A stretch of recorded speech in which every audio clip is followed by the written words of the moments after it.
وہاں جا کر کے لوگوں کو للکارا اور فرمایا لوگوں تم نے اس عفیفہ کے جنازے پہ لٹھ جلایا, تم نے اس سیدہ کے جنازے پہ لٹھ چلایا جس کو بے نقاب تو کیا تم نے کبھی با نقاب بھی نہیں دیکھا. لیڈر کی بیوی تھی, عالم کی بیوی تھی, بہت بڑے سیاستدان کی بیوی تھی. کلکتے کے لوگوں نے مولانا ابوالکلام آزاد کی بیوی کو کبھی بغیر پردے تو کیا پردے میں بھی نہیں دیکھا. آج تو جب تک ساتھ لے کر بازار میں سے گزر نہ جاؤ اس وقت تک لیڈری نہیں چمکتی.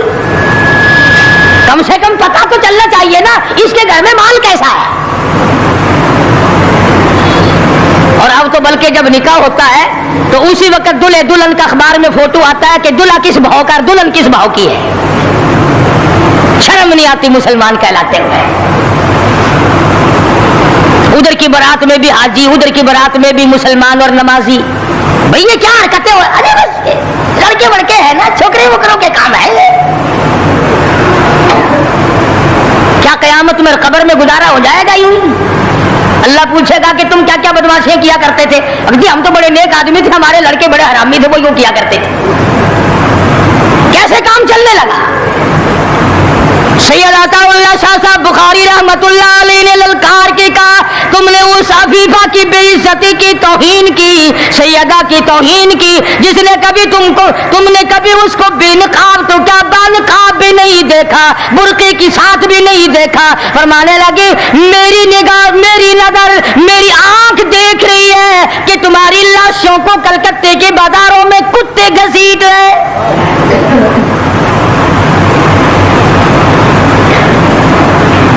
ہفتہ نہیں گزرا, 8 دن نہیں گزرے کہ ہندو مسلم فساد ہوا اور مسلمانوں کی لاشوں سے کلکتے کا بازار بھرا. جب مقابلے کا وقت آتا پھر نہیں یہ جاتے. جو سب سے بڑے ایمان کے ٹھیکیدار ہے, اسلام کے ٹھیکیدار ہے, بہت بڑے, ان سے کبھی تو پوچھ لیا کرو کہ تم میں سے افغانستان کتنے حضرات تشریف لے گئے ہیں, فلسطین کتنے گئے ہیں, کیا کریں گے افغانستان جا کے, کیا کریں گے فلسطین جا کے. یہی جمعرات کو 2 پلیٹیں اور زیادہ صاف کر لیں گے. جب مقصد کھانا ہی ہے. وہ ایک مولوی بیمار ہو گیا بیچارہ, تو ڈاکٹر کے پاس لے گئے بڑی مشکل سے چارپائی پہ ڈال کر. تو وہ اتنی سی پیالی میں مکسر بنا کے لایا دوا کا. انہوں نے کہا حضرت یہ پی لیجئے. کہنے لگا بولے اگر اتنی جگہ ہوتی تو 1 پلیٹ اور نہ ڈال لیتا. کدھر ہے جگہ دوا کی. جن کا مقصد صرف کھانا, جن کا مقصد صرف پینا ہے, وہ کیا کریں گے ادھر ادھر جا آ کر, کیا کریں گے ان کو.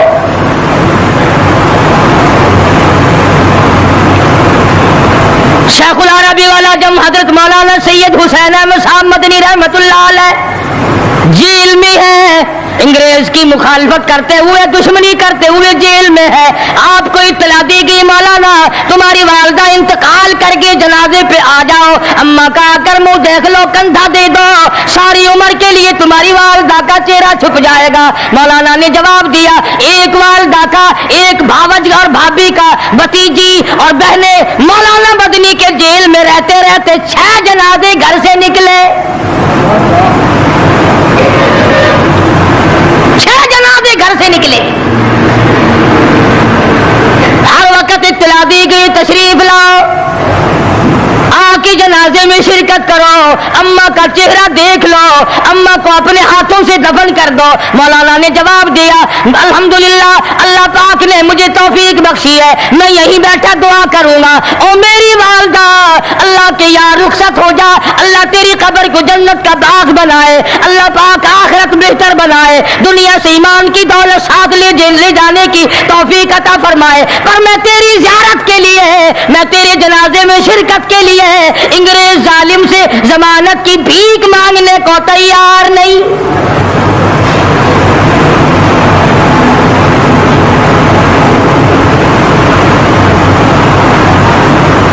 سوا سو سال علماء دین انگریز ظالم سے ٹکرائے, مراٹھوں سے ٹکرائے, ڈوگروں سے تمام ان ہندوؤں سے, سکھوں سے,